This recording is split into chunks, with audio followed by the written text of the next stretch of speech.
രാവിലെ എണീറ്റ് റിവർ നോക്കിയിരിക്കുന്ന ഋഷിക്കുട്ടൻ അല്ലേ?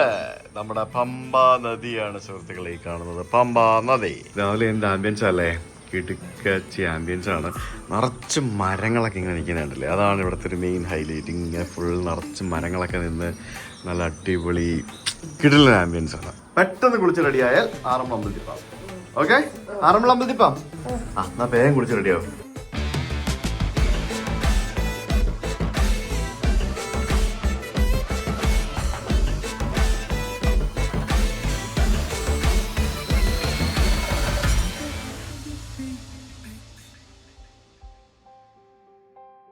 സോ ഗുഡ് മോർണിംഗ് ഗായ്സ്, ഞങ്ങൾ കുളിച്ച് റെഡിയായി ഫ്രഷായി.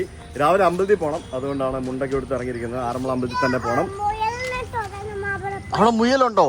മുയലുണ്ടെന്ന് ഋഷി കണ്ടുപിടിച്ച് വെച്ചിരിക്കുകയാണ്. ഞങ്ങളിപ്പോൾ എവിടെയാണ് താമസിക്കുന്നതെന്നല്ലേ ഞാൻ ഇന്നലത്തെ വീഡിയോയിൽ ഒരു ചെറിയൊരു സൂചന തന്നായിരുന്നു. എവിടെയാണ് നമ്മളിപ്പോൾ ഉള്ളത്? ആറന്മുള എന്ന് പറഞ്ഞ സ്ഥലത്താണ്. യെസ്, വളരെ പ്രശസ്തമായിട്ടുള്ള ചരിത്ര പ്രാധാന്യമുള്ള വള്ളംകളിയുടെ നാട് ആറന്മുള, തിരുവാറന്മുളയപ്പൻ്റെ നാട് ആറന്മുള. നമ്മുടെ പമ്പ നദി ഒഴുകിപ്പോകുന്ന തിരുവാറന്മുള ക്ഷേത്രത്തിന് സമീപമുള്ള ഒരു ഹോം സ്റ്റേയിലാണ് ഞാനിപ്പോൾ നിൽക്കുന്നത്. ഈ കാണുന്ന നദിയിലാണ് ആറന്മുള ഉത്രട്ടാതി ജലമേള നടക്കുന്നത്. ഈ ആറന്മുള ക്ഷേത്രത്തോടനുബന്ധിച്ച് ഇവിടെ ധാരാളം സംഭവങ്ങൾ നടക്കുന്നുണ്ട്. ആറന്മുള കണ്ണാടി പ്രശസ്തമാണ്, ആറന്മുള വള്ളസദ്യ പ്രശസ്തമാണ്, ആറന്മുള വള്ളംകളി പ്രശസ്തമാണ്, ആറന്മുള ക്ഷേത്രം പ്രശസ്തമാണ്. അങ്ങനെ ധാരാളം പ്രശസ്തമായ സ്ഥലങ്ങളും കാര്യങ്ങളുമുള്ള ഒരു നാടാണ് ആറന്മുള എന്ന് പറയുന്നത്. ആ ആറന്മുളയിലൂടെ ഒഴുകുന്ന പമ്പാ നദിയാണ് നമുക്ക് കാണാൻ സാധിക്കുന്നത്. വളരെ മനോഹരമായിട്ട് വെള്ളം ഒഴുകുന്ന പമ്പാ നദി. ആ പമ്പാ നദിയുടെ സമീപത്തായിട്ട് ആറന്മുള ക്ഷേത്രത്തിന് തൊട്ടടുത്തായിട്ട് നമുക്കിവിടെ കുറേ മരങ്ങൾ നിൽക്കുന്ന ഒരു സ്ഥലം കാണാം അല്ലേ. ഈ മരങ്ങൾക്കിടയിൽ ഒരു 4 കെട്ട് വീടുണ്ട്, നല്ല അടിപൊളി വീട്. മാലക്കരേത്ത് ഹൗസ് എന്നാണ് ആ വീടിൻ്റെ പേര്. എൻ്റെ ഒരു സുഹൃത്തിൻ്റെ വീടാണ്. ഞാൻ ഇടയ്ക്കിടയ്ക്ക് ഇവിടെ വരാറുണ്ട്. നിങ്ങൾക്ക് ഓർമ്മയുണ്ടോന്ന് അറിയത്തില്ല, ശ്വേത 7 മാസം ഗർഭിണിയായിരുന്ന സമയത്ത് ശ്വേതയുടെ സീമന്തം പരിപാടി ഞങ്ങൾ നടത്തിയ സ്ഥലം ഇതാണ്.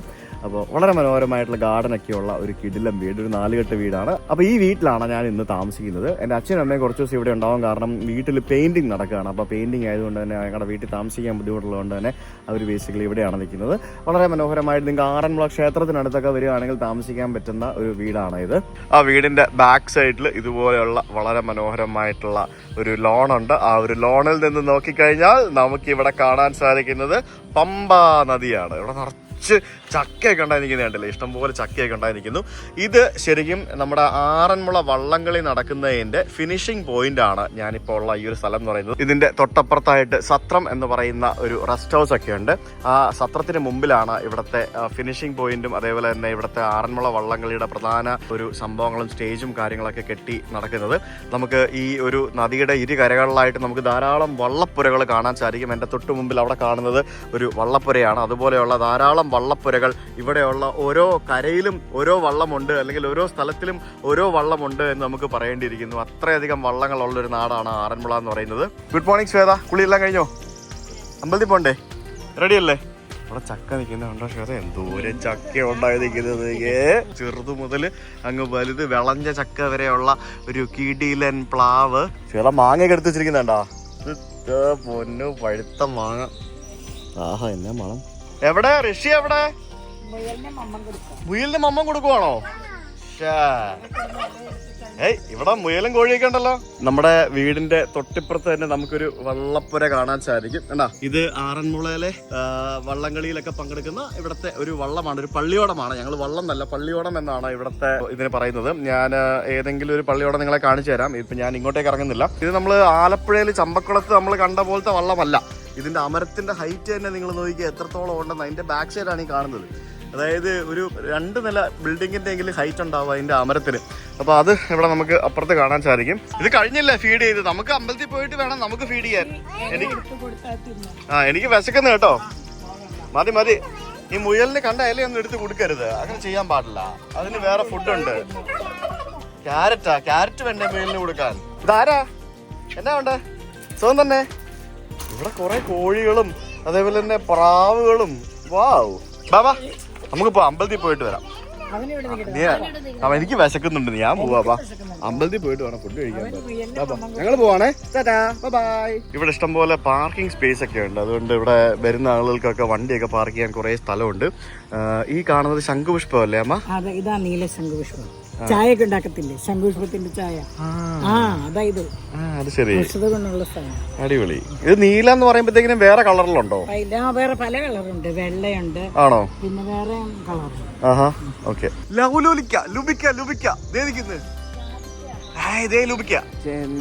എനിക്ക് എന്റെ ഫേവറേറ്റ് സാധനമാണ് ലുബിക്ക. എന്റെ ഫേവറേറ്റ് സാധനമാണ് ലുബിക്ക.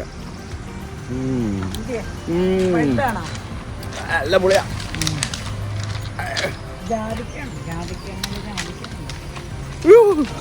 ഇഷ്ടം പോലെ നല്ല പുളിയാ.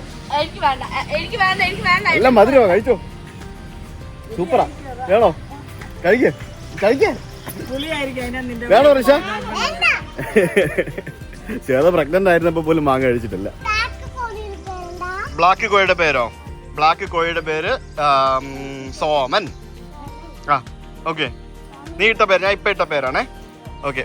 ഇവിടെ ജാതിക്കൊക്കെ നിങ്ങൾക്ക് ഇഷ്ടം പോലെയാണല്ലോ. ജാതിക്ക് എന്ത് കുറെ ഫ്രൂട്ട്സും അതും സംഭവങ്ങളൊക്കെ ഉണ്ട് കേട്ടോ. ലുബിക്കുണ്ട്, ജാമ്പയ്ക്കുണ്ട്, അതുണ്ട്, ഇതുണ്ട്.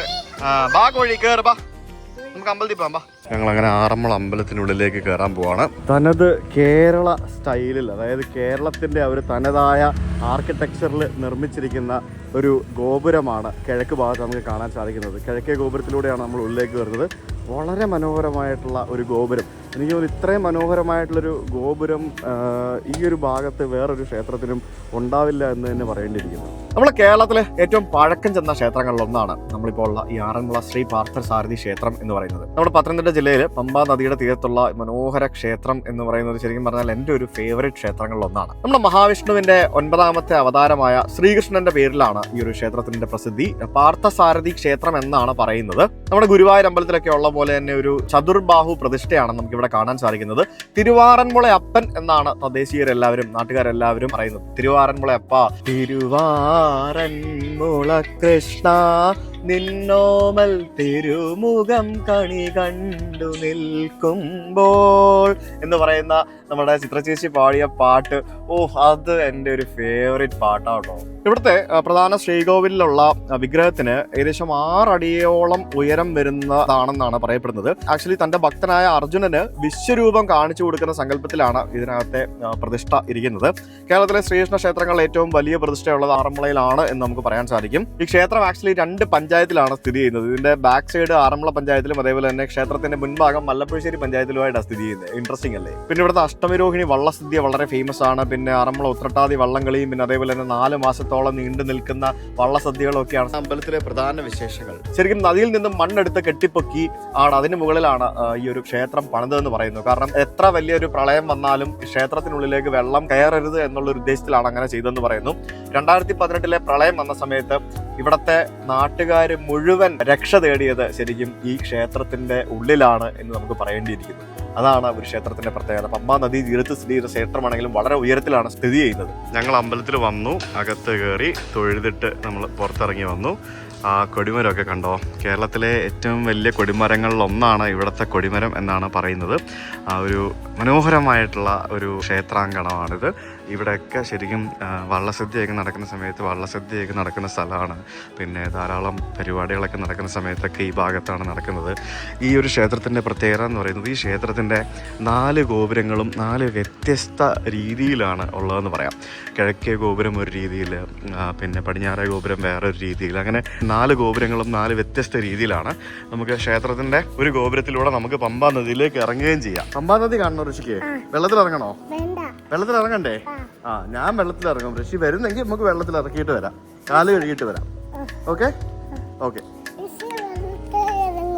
ഓക്കെ. മുക്കത്തില്ല കേട്ടോ, ഡോണ്ട് വറിയേ. ക്ഷേത്രത്തിന്റെ വടക്കേ നടയാണ് കാണുന്നത്.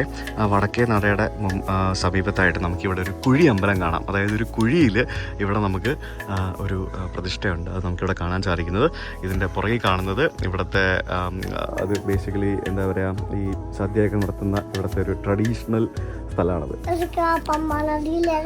ഇറങ്ങണോ? താഴെ വരെ പോവോ? ബാ നമുക്ക് ഇറങ്ങിയിട്ട് വരാം. ബാ, ഇതാണ് വടക്കേ നട. വടക്കേ നട ഈ കാണുന്ന സ്ഥലത്താണ് ഈ വള്ളങ്ങളൊക്കെ ഇവിടെ വരുന്നത്. അതായത് ഈ വള്ളസദ്യയ്ക്കും മറ്റുമൊക്കെ ആയിട്ട് ക്ഷേത്രത്തിലേക്ക് വള്ളം വരുമ്പോഴത്തേക്കിനും അത് ഈ വടക്കേ നടയിൽ വന്നിട്ട് ഇവിടെ നിന്നാണ് ആളുകൾ ക്ഷേത്രത്തിനുള്ളിലേക്ക് കയറി പോകുന്നത്. കുറേ വർഷങ്ങൾക്ക് മുൻപ് ഞാൻ ആക്ച്വലി ഇവിടെ വന്നിട്ട് ഒരു വള്ളസദ്യയുടെ വീഡിയോ ചെയ്തിട്ടുണ്ടായിരുന്നു. അത് കുറേ വർഷങ്ങൾക്ക് മുമ്പാണ്, പഴയ വീഡിയോ ആണ്. അടുത്ത വർഷം ഇനി ഞാൻ എന്തായാലും വരണം. പുതിയതായിട്ട് ഞാൻ എന്തായാലും ചെയ്യുന്നതായിരിക്കും. വള്ളങ്ങളുടെ സമയത്ത് ഇവിടെ എന്ന് പറയുന്നത് ഒരു പ്രത്യേക വൈബാണ്. ഋഷിക്ക് വെള്ളത്തിൽ ഇറങ്ങി കാല് കഴുകണ്ടേ?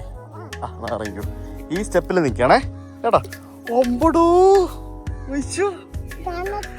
തണുത്ത വെള്ളമാണോ? ഫിഷ് ഉണ്ടോ? നോക്കിയോ? ഫിഷ് ഇല്ല അല്ലേ? ആയതേ വെള്ളത്തിൽ കളിക്കുന്നത്. കാല് കഴുകിയില്ലേ? ആ ഓക്കെ. പോവാ ഇനി? വേണ്ട, എന്നാ ഇവിടെ നിൽക്കാൻ പോവാ. സ്വിം ചെയ്യണോ? നമുക്ക് പിന്നെ കുറച്ച് കഴിഞ്ഞ് നമുക്ക് റിവറിൽ കുളിക്കാൻ പോവാം കേട്ടോ. ബാക്കേർ അല്ല, വേറെ റിവറിൽ പോവാം, വേറെ സ്ഥലത്ത് പോവാം. ബാ. ഋഷി അവിടെ ആനയെ കണ്ടോ?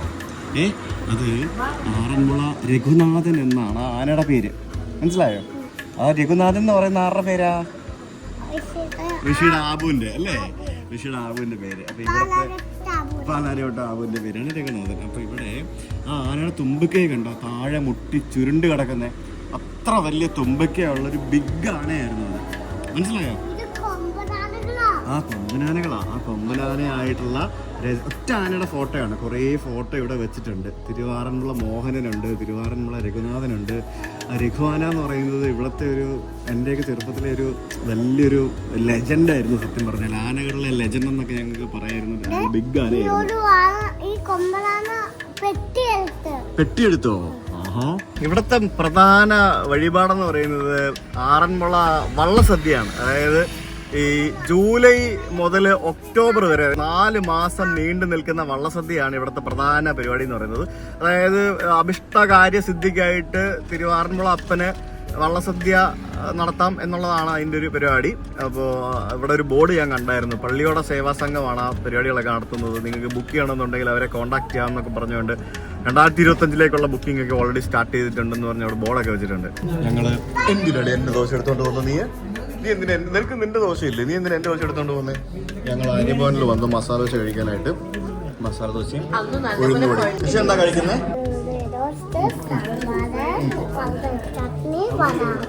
പലതരം ചട്നി, വട കഴിച്ചു. ഇവിടെ ഞങ്ങൾ എല്ലാവരും ഭക്ഷണം കഴിച്ചു കഴിഞ്ഞിരിക്കുകയാണ്. ഋഷിയുടെ മാത്രം കഴിഞ്ഞിട്ടില്ല. വേഗം ഫിനിഷ് ചെയ്യ്. പോണ്ടേ? എവിടെയാ പോണ്ടേ? പാലാരിയോട്ടോ? പാലാരിയോട്ടം പോകുന്നില്ല. വാ പോവാം. ഞങ്ങളിവിടെ ആര്യഭവനിൽ ഫുഡ് കഴിക്കാനായിട്ട് വന്നപ്പോഴത്തേക്കിനും ഒരു ഇൻസിഡന്റ് ഉണ്ടായി. ഞാനിവിടെ കൊണ്ടുവന്ന് വണ്ടി പാർക്ക് ചെയ്ത് ഞാൻ അകത്തേക്ക് കയറാനായിട്ട് ഞാൻ പുറത്തിറങ്ങി നിൽക്കുകയായിരുന്നു. അപ്പോൾ അച്ഛനും അമ്മയൊക്കെ ഇറങ്ങി വരാൻ, ഋഷീനെയൊക്കെ ഇറക്കി വരാൻ കുറച്ച് ടൈം ഉണ്ടല്ലോ. അപ്പോൾ ഇവിടെ ഉള്ളൊരു വെള്ളം ഇട്ടൊരു ചേട്ടൻ, എനിക്ക് ആരാന്നറിയില്ല, പക്ഷെ പുള്ളിക്ക് തന്നെ അറിയാം. ഒരു ചേട്ടൻ ഇവിടെ വന്ന് ബൈക്കിൽ വന്നിട്ട് ആ ബൈക്ക് അങ്ങേ അറ്റത്ത് കൊണ്ട് ഇതേപോലെ കാർ ഇടുന്ന സ്ഥലത്ത് കൊണ്ട് പാർക്ക് ചെയ്ത്. അന്നേരം ഈ ചേട്ടന്റെ പേരെന്തായിരുന്നു? ആ ചേട്ടൻ കാണുത്തു. ചേട്ടനോട് ചോദിക്കട്ടെ. ഈ ചേട്ടൻ മോഹൻദാസ് എന്ന് പറഞ്ഞ ചേട്ടൻ ഇവിടുത്തെ സെക്യൂരിറ്റിയാണ്. അപ്പൊ സെക്യൂരിറ്റി ചേട്ടൻ ആ പുള്ളിയോട് പറഞ്ഞു, ചേട്ടൻ എന്നാ പറഞ്ഞേ, വണ്ടി മാറ്റി വെക്കണം, ഇത് ബാക്കിലോട്ട് കാർ പാർക്ക് ചെയ്യുന്ന സ്ഥലമാണ്. ഇപ്പൊ ഇവിടെ കൊണ്ടൊരു ബൈക്ക് വെച്ച് കഴിഞ്ഞാൽ അവിടെ ഒരു കാർ വെക്കാൻ പറ്റത്തില്ല. ചേട്ടൻ ഇവിടെ ഹോട്ടലിലെ സെക്യൂരിറ്റിയാണ്, റെസ്റ്റോറന്റിലെ സെക്യൂരിറ്റി. ഇവിടെ ക്യാമറയുണ്ട്, അതൊന്നും നോക്കാം. നിങ്ങൾക്ക് ക്യാമറ നോക്കാൻ പറ. എന്നിട്ട് അപ്പൊ ചേട്ടൻ പറഞ്ഞു ബൈക്ക് അവിടെ വെക്കരുത്, മാറ്റി വെക്കണം. അന്നേരം പുള്ളി പറഞ്ഞു, പുള്ളി എന്താ എവിടെയോ പോവാ, ഞാൻ വേറെ കട നോക്കി പോകണം. അതായത് പുള്ളിക്ക് ബൈക്ക് അവിടെ വെക്കരുത് എന്ന് പറഞ്ഞത് പുള്ളിക്ക് ഇഷ്ടപ്പെട്ടില്ല. ഞാൻ വേറെ കട നോക്കി പോകണോ എന്ന് ചോദിച്ചു. അപ്പൊ ചേട്ടൻ പറഞ്ഞു, ഞാൻ എന്റെ ജോലിയാണ് ചെയ്യുന്നത്, ചേട്ടൻ ബൈക്ക് അപ്പുറത്ത് മാറ്റി വെക്കണം. നീ ചേട്ടൻ വളരെ മാന്യമായിട്ടാണ് ആ ചേട്ടനോട് സംസാരിച്ചത്.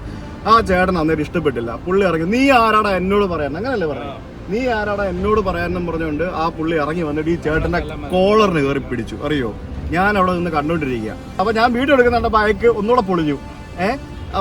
അപ്പൊ ഈ ചേട്ടനെ അടിക്കാൻ വന്നപ്പോ ചേട്ടൻ എതിർത്തു. ഇവിടെ കുറെ ആൾക്കാർ നിൽപ്പോണ്ട് ആരും മിണ്ടുന്നില്ല. അപ്പൊ ഞാൻ പറഞ്ഞു, ചേട്ടാ നിങ്ങൾ കാണിച്ച മോശമാണ്, ഇങ്ങനെ ജോലിയാണ് ചെയ്യുന്നതെന്ന് പറഞ്ഞു. അന്നേരം അയാൾ അവിടെ കിടന്ന് എന്ത് ഷോയാണ് സത്യം പറഞ്ഞാല്. ഞാനൊന്ന് ആലോചിക്കുകയാണ്, ചേട്ടൻ എത്ര വയസ്സുണ്ട് ചേട്ടാ? എനിക്ക് 60 വയസ്സ്. ചേട്ടൻ മിലിറ്ററി ആണോ? അല്ല. ചേട്ടന് 60 വയസ്സിൽ ഈ ജോലി ചെയ്യുന്നത് നമ്മുടെ വീട്ടിലെ ബുദ്ധിമുട്ട് കൊണ്ടുപോകാൻ അല്ലേ? അപ്പൊ ഈ ഓരോ ജോലിക്കും അതിൻ്റെ ആയിട്ടുള്ള ഓരോ ഇത് കിട്ടണ്ടേ അല്ലേ? ഇങ്ങനെയൊക്കെ ആൾക്കാർ വന്ന് കാണിക്കുമ്പോഴത്തേക്കിന് സത്യം പറഞ്ഞാൽ അത് കാണുമ്പം സംസ്കാരം ഇല്ലാത്തവരാണോ നമ്മുടെ ആളുകൾ എന്ന് തോന്നിപ്പോകും. അതിപ്പോൾ എൻ്റെ നാട്ടിൽ കൂടെ ആയതുകൊണ്ട് എനിക്ക് ഒന്നും കൂടെ വിഷമായി സത്യം പറഞ്ഞാൽ കണ്ടപ്പോഴത്തേക്കിന്. അവിടുത്തെ CCTV എടുത്ത് മുതലാളിയോട് നോക്കാൻ പറയണം എന്താ സംഭവം എന്നുള്ളത്. അദ്ദേഹത്തിന് ജോലി ചെയ്യുന്നത് ഇതൊരു റെസ്റ്റോറൻ്റ് ആണ്. ഒരു കാറിൽ വരുന്ന ആൾക്കാർ ചിലപ്പോൾ 4 5 പേരുണ്ടാവും. ഒരു ബൈക്കിൽ വരുന്ന ആൾ അപ്പുറത്ത് ബൈക്കിന് വേറെ പാർക്കിംഗ്, 2 വീലർ പാർക്കിംഗ് അവിടെ എഴുതി വെച്ചിട്ടുണ്ട് അക്ഷരത്തിൽ, വെണ്ടക്ക അക്ഷരത്തിൽ. കാർ പാർക്ക് ചെയ്യുന്ന സ്ഥലത്ത് കൊണ്ട് വണ്ടി ഇട്ടപ്പോൾ അത് പറഞ്ഞ ചേട്ടനോട്, ചേട്ടൻ മര്യാദക്കാണ് പറഞ്ഞത്. ചില ആൾക്കാർ ഇച്ചിരി റൂഡായിട്ട് പറയും, പക്ഷെ ചേട്ടൻ അവിടെ നിന്ന് മര്യാദക്കാണ് പറഞ്ഞത്. ഞാനിത് മൊത്തം കണ്ടുകൊണ്ട് നിൽക്കുകയാണ്. എന്നിട്ടാണ് ഇങ്ങനെയുള്ള ആൾക്കാർ ബിഹേവ് ചെയ്യുന്നത്. എന്ത് കഷ്ടം അതെന്ന് ആലോചിക്കുക. ആ 60 വയസ്സുള്ള ചേട്ടൻ അവിടെ നിന്ന് കഷ്ടപ്പെട്ട് ജോലി ചെയ്യുകയാണ്. ആ ചൂടത്ത് ഈ വെയിലത്ത് അവിടെ നിന്ന് ജോലി ചെയ്യുകയാണ്. ഈ വണ്ടി കൊണ്ട് വെച്ച ആൾക്ക് ഏകദേശം 50 വയസ്സിന് മേളിൽ പ്രായമുണ്ട്. 40 മേലെ എന്തായാലും പ്രായമുണ്ട്. വെള്ളം ഇട്ട ഒരാളെ രാഷ്ട്രീയക്കാരനാണെന്ന് എനിക്ക് തോന്നുന്നു. എനിക്കറിയത്തില്ല. ഞാൻ അങ്ങേർക്ക് എന്നെ കണ്ടപ്പോൾ മനസ്സിൽ സുഹൃത്ത് വീഡിയോ എടുക്കരുത്, സുഹൃത്ത് ഞാൻ പറഞ്ഞു ചേട്ടൻ കാണിച്ച മോശമെന്ന് പറഞ്ഞു. അന്നേരം നീ ആരാണോ എന്നോട് പറയാൻ? ഞാൻ പറയും എനിക്ക് നിങ്ങൾ കാണിച്ച ഭയങ്കര തെണ്ടിത്തരമാണ്, ഞാൻ പറയുമെന്ന് പറഞ്ഞു. അന്നേരം അയാൾ എൻ്റെ അടുത്ത് വഴക്കുണ്ടാക്കാൻ വന്നു. ഞാൻ പിന്നെ ശ്വേതെല്ലാം കൂടെ വന്ന് സംസാരിച്ച് ഞങ്ങൾ പിന്നെ അകത്തോട്ട് കയറിപ്പോയി. അപ്പോൾ ഒന്ന് ആലോചിച്ച് ചോദിക്കുക, എത്ര കഷ്ടമാണ് ആളുകളുടെ ഇതെന്ന് പറയുന്നത്. ഭയങ്കര മോശമാണത്. ഈ സത്യം പറഞ്ഞാൽ ഭയങ്കര വിഷമവും ഫ്രസ്ട്രേഷനും ഒക്കെ ആയി അത് കണ്ടിട്ട്. ഞാൻ മിണ്ടരുത് ഞാൻ വിചാരിച്ചാണ്. പക്ഷെ എനിക്ക് അവിടെ നിന്ന് മിണ്ടാണ്ടിരിക്കാൻ പറ്റാ. കാരണം ഇതാണ്, നമ്മൾ എന്തെങ്കിലും കണ്ടു കഴിഞ്ഞാൽ ആരും മിണ്ടില്ല. അവിടെ നിന്ന് ആരും പ്രതികരിച്ചില്ല, ഞാൻ മാത്രമാണ് മിണ്ടിയത്. അപ്പൊ ഞാൻ മിണ്ടുമ്പോ എന്താ, സുജിത്ത് നീ ആരാടാ ചോദിക്കാൻ, നീ ആരാടാ ഇടപെടാൻ, മനസ്സിലായില്ല? സുജിത്ത് ആയതുകൊണ്ട് ആലോചിച്ച് എന്തായാലും ചേട്ടൻ ഈ വീഡിയോ കാണുന്നുണ്ടെങ്കിലുണ്ടല്ലോ, ചേട്ടൻ കാണിച്ചത് ഭയങ്കര തെണ്ടിത്തരമായി പോയി. ചേട്ടനെ പോലെ പല ആൾക്കാരും കാണിക്കും. ചേട്ടൻ ചെയ്യുന്ന ജോലി എന്താണെന്നോ ചേട്ടൻ ആരാന്നോ എനിക്കറിയില്ല. പക്ഷെ ഓരോ ജോലിക്കും അതിൻ്റെ ആയിട്ടുള്ള ബഹുമാനം കൊടുക്കാൻ പഠിക്കണം നമ്മളെല്ലാവരും. അത്രേ എനിക്ക് പറയുള്ളൂ. ഇത് ഞങ്ങളുടെ കോഴഞ്ചേരി ഗ്രാമപഞ്ചായത്ത് കാര്യാലയം. നമ്മുടെ കോഴഞ്ചേരി ബസ് സ്റ്റാൻഡാണ് ആ കാണുന്നത്. ആ കോഴഞ്ചേരി ബസ് സ്റ്റാൻഡിന്റെ അടുത്ത് ഞങ്ങളുടെ ക്ഷേത്രമുണ്ട്. ഇവിടെ സാരസ്വതി ബ്രാഹ്മണ സമുദായത്തിന്റെ കോഴഞ്ചേരിയിലെ ക്ഷേത്രമാണ്. അപ്പൊ ഇവിടെ സപ്താഹം നടക്കുകയാണ്. നമുക്ക് ജസ്റ്റ് ഇവിടെ നിന്ന് കയറി പ്രാർത്ഥിച്ചിട്ട് പോകണം.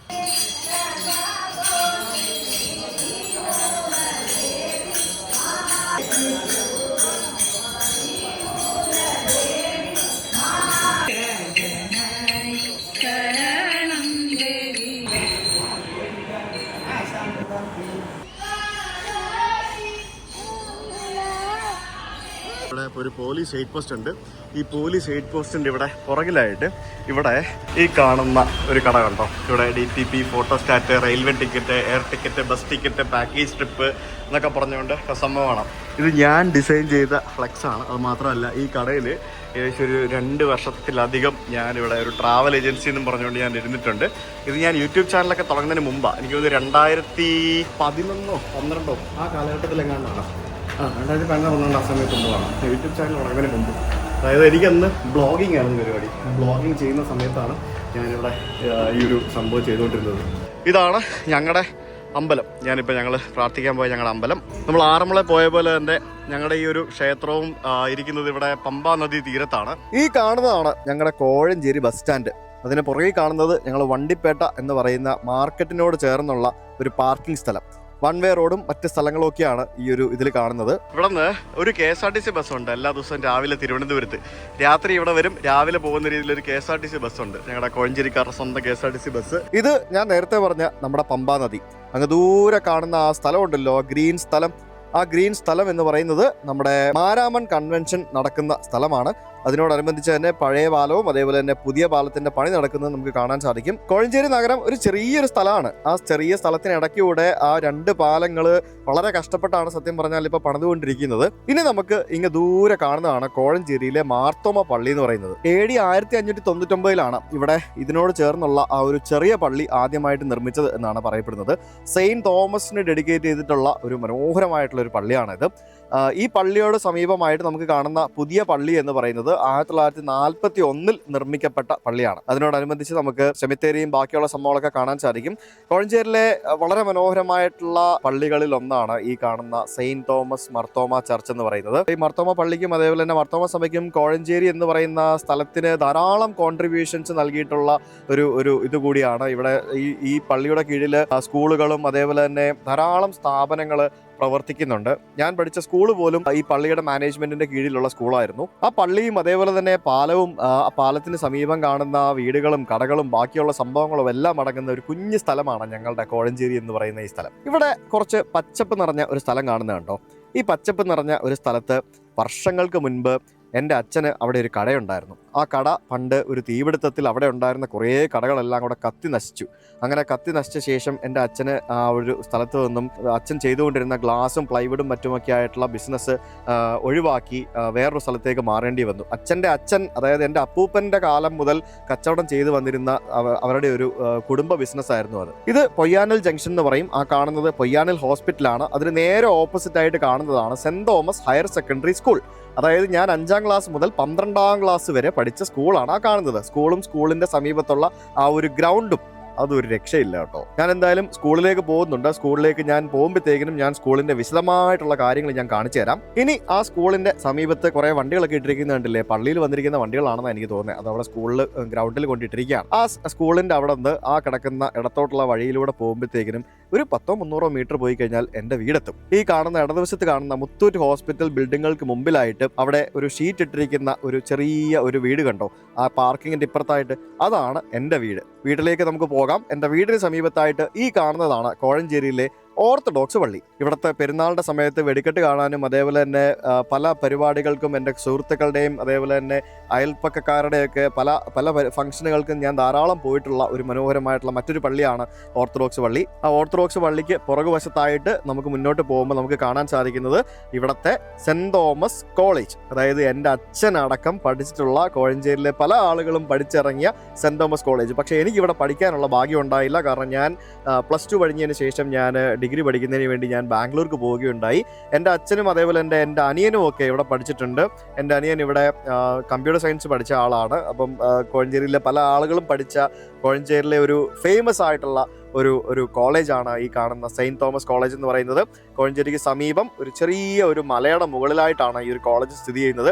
വളരെ മനോഹരമായിട്ടുള്ള ലൊക്കേഷൻ. ആ കോളേജിൻ്റെ അവിടെ നിന്ന് നോക്കിക്കഴിഞ്ഞാൽ കോഴഞ്ചേരി മൊത്തത്തിൽ നമുക്ക് കാണാൻ സാധിക്കുന്ന രീതിയിലുള്ള ഒരു ബ്യൂട്ടിഫുൾ ലൊക്കേഷനിലുള്ള ഒരു മനോഹരമായിട്ടുള്ള കലാലയം. അതാണ് ഞങ്ങളുടെ കോഴഞ്ചേരി കോളേജ്. ആ കോഴഞ്ചേരി കോളേജിൻ്റെ അവിടെ നിന്ന് നമുക്ക് മുന്നോട്ട് ഇങ്ങനെ വരുമ്പോഴത്തേക്കിനും നമുക്ക് നമ്മുടെ ഇടതുവശത്തായിട്ട് നമ്മുടെ ഓർത്തഡോക്സ് പള്ളിയും പിന്നെ നമുക്ക് കാണാൻ സാധിക്കുന്നത് മുത്തൂറ്റ് ഹോസ്പിറ്റൽ. ഇതാണ് എൻ്റെ വീടിൻ്റെ തൊട്ടു പുറകിലുള്ള ഈ കാണുന്ന കെട്ടിടങ്ങളാണ് മുത്തൂറ്റ് ആശുപത്രി എന്ന് പറയുന്നത്. അതായത് മുത്തൂറ്റ് ഹോസ്പിറ്റൽ.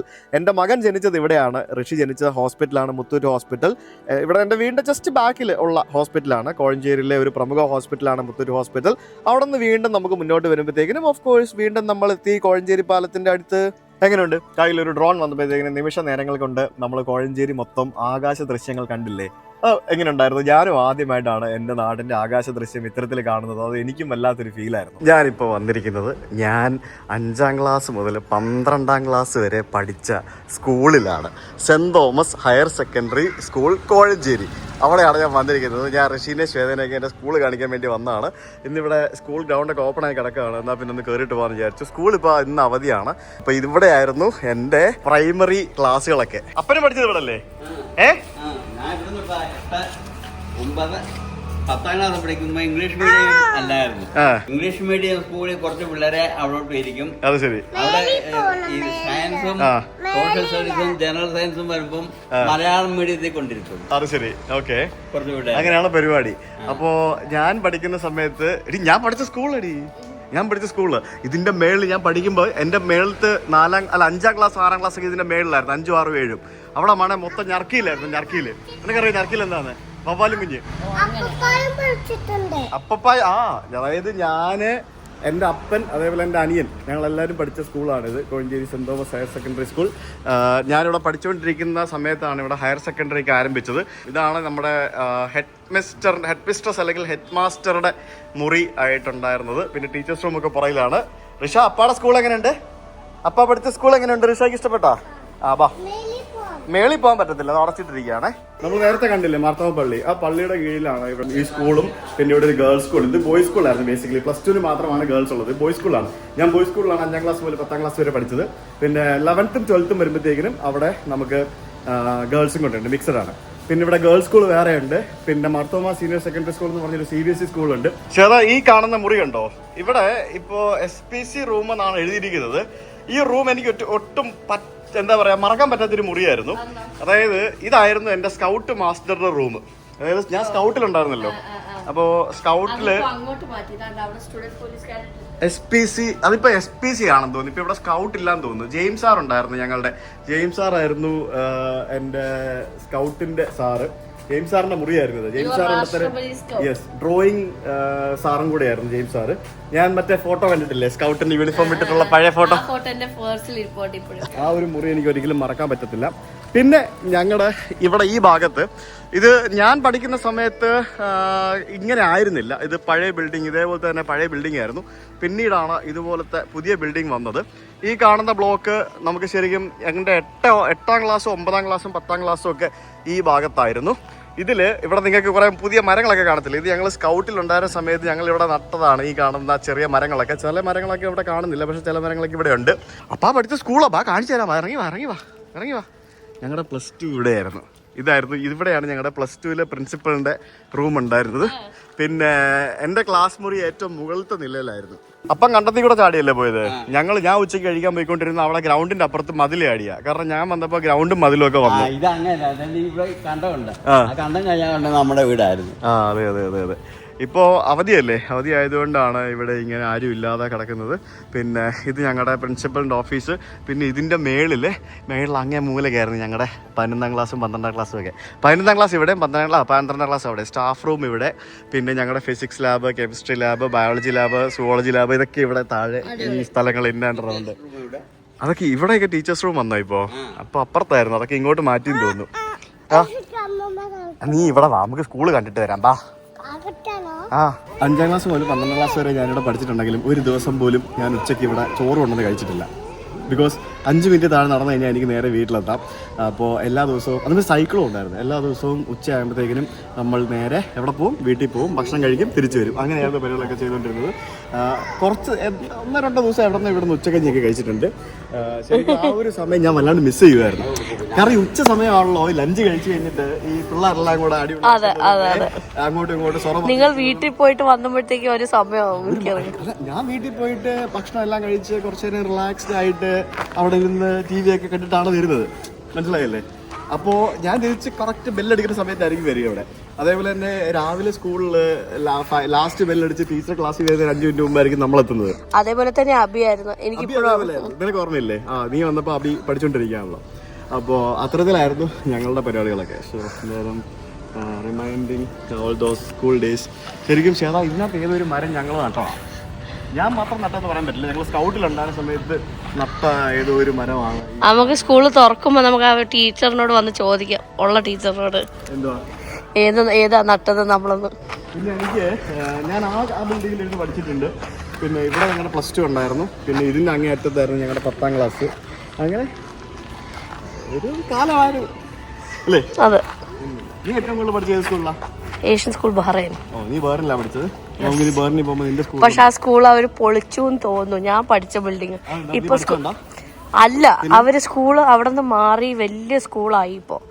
അപ്പോ ആ ബിൽഡിംഗ് അവര് ഒഴിവാക്കിയത് കൊണ്ട് ആ ബിൽഡിംഗ് പൊളിച്ചു തോന്നുന്നു. I am not sure. ഉണ്ടെങ്കിൽ നമുക്ക് ബഹ്റൈനിൽ പോകുമ്പോ കാണാം. ഇവിടെ നമ്മൾ 2018 ഫ്ലഡിന്റെ സമയത്ത് ആ കാണുന്ന സ്ഥലം വരെ ഇവിടെ വെള്ളം മുങ്ങി എന്നാണ് അവിടെ ഫ്ലഡ് മാർക്ക് ചെയ്ത് വെച്ചിരിക്കുന്നുണ്ടല്ലേ. അതായത് ഇതിനകത്തൊരു 6 അടി ഉയരത്തിൽ വരെ ഈ സ്കൂളിലെ ഈ ഒരു ബിൽഡിങ് വെള്ളത്തിൽ മുങ്ങിക്കിടന്നു എന്നുള്ളതാണ് ഇവിടെ നമുക്ക് കാണാൻ സാധിക്കുന്നത്. ഞങ്ങളുടെ വീടും അത്രയും തന്നെ ആ ഒരു ഹൈറ്റിൽ തന്നെ വെള്ളം മുങ്ങിയിരുന്നു. ഒക്കെ ഓർക്കുമ്പോഴത്തേക്കിനും എന്തായിരുന്നല്ലേ 2018 സംഭവങ്ങളൊക്കെ. അപ്പം പഠിക്കുമ്പോൾ ഇത് മാത്രമേ ഉള്ളൂ ആണോ? ഇത്രയും മാത്രമേ ഉള്ളായിരുന്നു. പിന്നീട് ഞാൻ പഠിക്കുമ്പോ ഈ ബിൽഡിംഗ് ഓടിട്ട ബിൽഡിംഗാ, ഇങ്ങനെയൊന്നും അല്ല. അത് താഴെ മാത്രമേ ഉണ്ടായിരുന്നു. താഴെ മാത്രമേ ഉണ്ടായിരുന്നുള്ളൂ. ഇത്രയും ഉണ്ടായിരുന്നു. അത് ശരി. അപ്പൻ ഏത് വർഷമായിരിക്കും ഇവിടെ പഠിച്ചത്? ഞാനോ? അപ്പനിപ്പോ 70 വയസ്സായി. ഒരു 15 എത്രാം ക്ലാസ് വരെ പഠിച്ചു? 10ാം ക്ലാസ് വരെയും ഇവിടെയാണോ? ഇടത്തിലാണോ പഠിച്ചത്? ഇടത്തില് 7ാം ക്ലാസ് വരെ പഠിച്ചു. 8, 9, 10 ഇവിടെ പഠിച്ചു. പിന്നെ സെന്റ് തോമസ് കോളേജിൽ പഠിച്ചു. പിന്നെ പ്രീ ഡിഗ്രി സെന്റ് തോമസ് കോളേജില്, BSc സെന്റ് തോമസ് കോളേജില്. അപ്പം പഴയ BSc ഫിസിക്സാ സെന്റ് തോമസ് കോളേജ്. നേരത്തെ കാണിച്ചില്ല, അന്ന് ദൂരം അവിടെയാണ് അപ്പം പഠിച്ചത് അല്ലേ? അവിടെ വേണം, നല്ല രസമായിരിക്കും. അവിടെ അടച്ചു കിടക്കായിരിക്കും. നമുക്ക് പോയി നോക്കാം. അതിന് ചുറ്റിനും ഒന്ന് റൗണ്ട് അടിക്കുന്ന നല്ല സീനാണ്. ഞാൻ ഡ്രോൺ പറത്തി എടുത്ത് വിഷ്വൽ ഓൾറെഡി എടുത്തായിരുന്നു. ഞാൻ നല്ല ഭംഗിയാ മലയുടെ മേളില്. മലയുടെ മേളിൽ അവിടെ പോയി കാണാവിടെ, കോഴഞ്ചേരി വരെ കാണാവിടെ, മൊത്തം കാണാൻ പോവാം. അങ്ങനെ കോഴഞ്ചേരിയിലെ ഞങ്ങളുടെ വീട് അല്ലേ? വരും ശിവത നമ്മളെ വീട്ടിലേക്ക്. ശരിക്കും എനിക്ക് ക്ലെയിം ചെയ്യാൻ പറ്റാത്തൊരു കാര്യം ഋഷിക്ക് ഇവിടെ ക്ലെയിം ചെയ്യാൻ പറ്റും. ഞാൻ കണ്ടോ, ഋഷിയുടെ വ്ളോഗ് ചെയ്യുന്ന ക്യാമറയാണത്. ഞാൻ ജനിച്ചു വളർന്ന വീടെന്ന് എനിക്ക് പറയാൻ പറ്റത്തില്ല. പക്ഷേ ഋഷിക്ക് വേണം ജനിച്ചു വളർന്ന വീടെന്ന് പറയാം. കാരണം അവൻ ജനിച്ചത് ഇവിടെയാണ്, ഞാൻ ജനിച്ചത് ഇവിടെ അല്ല. ഞാൻ ജനിച്ചത് വേറെ എവിടെയോ ആണ്. ഞാൻ ജനിച്ച സമയത്ത് എൻ്റെ അപ്പനും അമ്മയും വാടക വീട്ടിൽ താമസിക്കുന്നത്. എനിക്ക് 3 വയസ്സ് പ്രായമുള്ളപ്പോൾ അച്ഛൻ ഈ വീട് വെച്ച് ഇവിടെ മാറി ഇവിടേക്ക് വന്നു. അതേപോലെ തന്നെ ഋഷിക്ക് 3 വയസ്സ് പ്രായമായപ്പോൾ നമ്മള് പുതിയ വീട് വെച്ചിട്ട് പാലാരിവട്ടത്തേക്ക് മാറി. അതാണ്, അതായത് ഋഷി ജനിച്ചു വളർന്ന സ്ഥലം പാലാരിവട്ടം പറയാൻ പറ്റത്തില്ല. അങ്ങനെയാണ്. എനിക്ക് 3 വയസ്സുള്ളപ്പോഴാണ് അച്ഛൻ ഈ വീട് വെച്ച് ഇങ്ങോട്ട് മാറുന്നത്. ഋഷിക്ക് 3 വയസ്സായപ്പോൾ ഞങ്ങൾ വീട് വെച്ചിട്ട് ഫ്ലാറ്റ് വാങ്ങിച്ചിട്ട് നമ്മൾ പാലാറ്റോടത്തേക്ക് പോയി. സോ അതാണ് നമ്മുടെ സംഭവം. ഇപ്പോൾ ശരിക്കും ഈ വീട് ഞങ്ങളിപ്പോൾ പെയിൻ്റൊക്കെ അടിച്ച് റെൻറ്റിന് കൊടുക്കാൻ വേണ്ടി ഇട്ടിരിക്കുകയാണ്. പെയിൻറ് അടിച്ചോണ്ടിരിക്കുകയാണ്. അതാണ് നമ്മൾ അച്ഛനും അമ്മയ്ക്ക് ഇവിടെ വന്നത്. അപ്പോൾ നമ്മുടെ സൗത്ത് ഇന്ത്യൻ ട്രിപ്പിൻ്റെ ഭാഗമായിട്ട് നമ്മൾ പത്തനംതിട്ട ജില്ല എക്സ്പ്ലോർ ചെയ്യുന്നതിൻ്റെ ഭാഗമായിട്ട് നമുക്ക് നമ്മുടെ കോഴഞ്ചേരി വീട്ടിൽ നമ്മൾ പറഞ്ഞല്ലോ അല്ലേ ശ്വേത? അല്ലേ? That's it about this video. ഇന്ന് ശരിക്കും എന്താ നമ്മൾ കാണിച്ച്, നമ്മൾ ആറന്മുള കാണിച്ചു, കോഴഞ്ചേരിയിലെ എൻ്റെ ഫേവററ്റ് ആയിട്ടുള്ള സ്ഥലങ്ങൾ കാണിച്ചു, നമ്മുടെ മെമ്മറികളിൽ നമ്മൾ ഓർത്ത് നിൽക്കുന്ന പല കാര്യങ്ങളും കാണിച്ചു അല്ലേ? അതാണ് സംഭവങ്ങൾ. പിന്നെ തൊട്ടുപുറകിൽ ഋഷി ഉണ്ടായ ഹോസ്പിറ്റൽ അല്ലേ? കേരളം നടന്നു പോയി പ്രസവിച്ചിട്ട് തിരിച്ചു കൊണ്ടുവന്ന സ്ഥലം അല്ലേ? അതാണ്, അതൊക്കെ ഓരോ സംഭവങ്ങളായിരുന്നു അല്ലേ? എന്തായാലും so we will be missing Kozhencherry of course സ്വന്തം നാടാണ്. ഇവിടെ കുറച്ച് പണികളൊക്കെ പെൻഡിങ് ഉണ്ട്. അതുകൊണ്ട് കുറച്ച് അച്ഛനും അമ്മയ്ക്ക് ഇവിടെ ഉണ്ടാവും. നമ്മൾ കണ്ടിന്യൂ ചെയ്യും ട്രാവൽ. അപ്പോൾ ഒരു ദിവസം കൂടെ നമ്മളിവിടെ പത്തനംതിട്ട ജില്ലയിലുണ്ട്.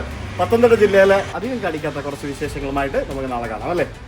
യെസ്. അപ്പോൾ സീ യു ഗൈസ് ടുമോറോ. അതുവരേക്കും ബൈ ബൈ.